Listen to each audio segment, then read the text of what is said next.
that they can stop Caitlyn and that they're the better team. Oh, Caitlyn goes down and is grabbing at her left ankle. Oh, no. It was the second quarter of the Indiana Fever and Connecticut Suns game, and both teams were going head-to-head when Caitlyn Clark, the rising star of WNBA, went down with a bad injury in her ankle. The whole stadium suddenly turned silent, and the fans were holding their breath. On the other hand, many of her opponents breathed a sigh of relief that they wouldn't need to worry about Clark anymore. However, what happened next shocked not only her opponents, but the entire basketball world. Stay tuned till the end, as I will be showing the greatest debut comebacks in the history of women's basketball. So, let's get back to the story. Clark's left ankle was burning like it had been set on fire, and she was having a hard time. After much deliberation, she was eventually escorted to the Fever bench. After going down.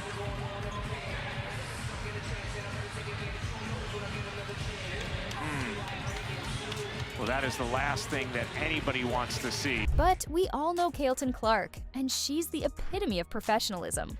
She stays cool as a cucumber even in the face of adversity and challenges everything head-on. That's why she stayed on the bench for a brief moment and decided to play through the pain.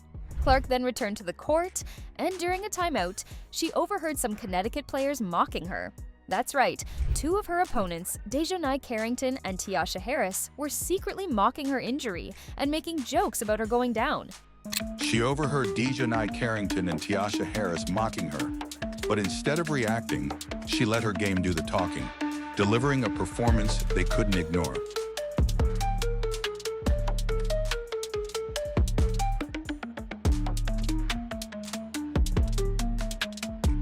Caitlyn was already battling with a serious injury, but it was nothing as compared to the trash talk that she heard from Dejounai and her friend.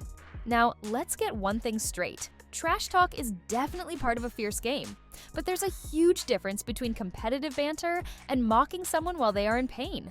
And what the Connecticut duo did to Clark was nothing short of disrespectful and unsportsmanlike. Now, any athlete worth their salt would have reacted strongly and perhaps harshly to their opponent's mockery. But Clark is different. She is a straight-up professional, and she firmly believes that actions speak louder than words. And the thing I love about her, she never says a word. And this is exactly why Clark kept her cool and decided she's gonna let her skills do the talking instead, and proceeded to ball harder than anybody has ever seen. Dejounai hadn't even thought in her wildest dreams that her mockery could awaken something this sinister, because if she did, she wouldn't dare mock the rookie sensation in the first place. So when Clark heard the whispers, the laughter, and the blatant disrespect, she snapped back into GOAT mode and unleashed a barrage of explosive gameplay on the Connecticut team. Here's the thing about disrespecting the GOATs. They come back twice as hard and humiliate you on the court. And the way Clark was bawling, it was almost like watching Michael Jordan in the 90s when somebody had trash-talked him and unleashed his true potential. And here's the thing, she wasn't just playing hard, she was proving her haters wrong by smashing buckets and running circles around the defense. The moment she had stepped into the court, the game had descended to pure madness. Dejounai's trash-talking had awakened the demon inside her, and now Clark was out for blood. Nobody knew until Caitlyn Clark showed up and they decided to do something stupid. Like she ran her mouth about Caitlyn Clark and then she did that ridiculous mocking thing that went viral. Check this out right here.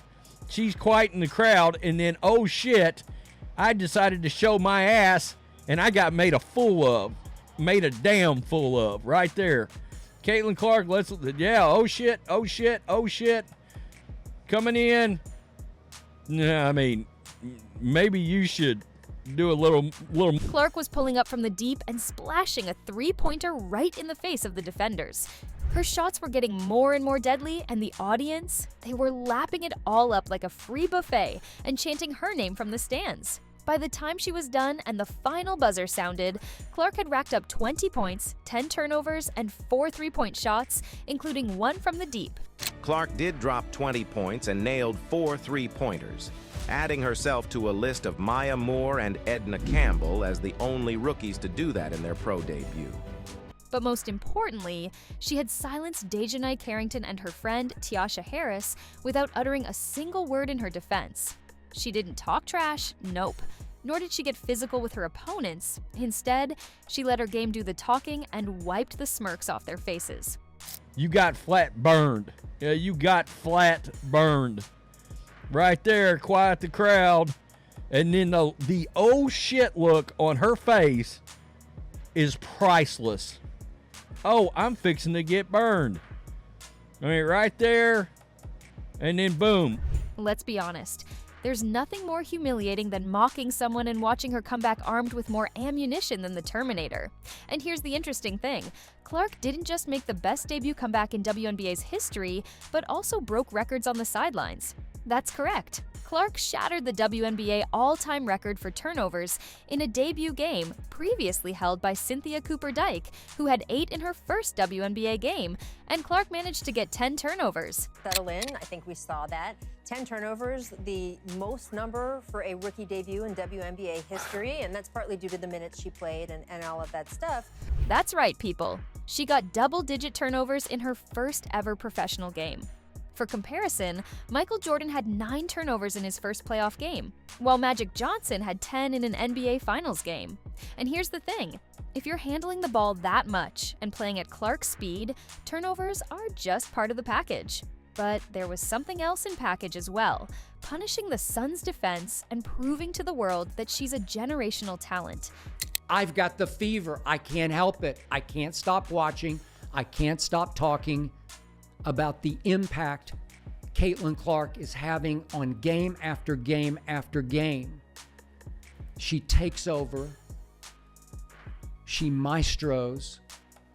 She controls game after game after game. If there was one lesson that her opponents learned from this game, it is never to underestimate a Lioness, even if she's injured. Because let's face it, form is temporary, but class stays forever. And there's nothing classier than watching Caitlyn Clark get revenge on her haters in the best way possible. Caitlyn Clark proved that she's more than just a shooter or a highlight machine. She's a killer, and she's got the heart of a warrior, a competitor who doesn't back down.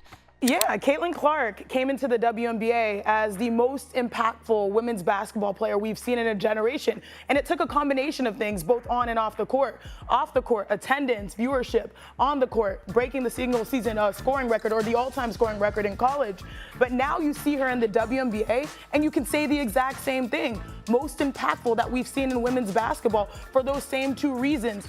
Arenas were upgraded. Some players would have taken that ankle injury as an excuse to back down. Some would have cracked under the pressure, but not Clark. She turned her injury scare into nightmare fuel for her opponents. And now, every team in the WNBA has been put on notice. So, what do you think? Let us know in the comments. And don't forget to like, share, and subscribe for more basketball updates.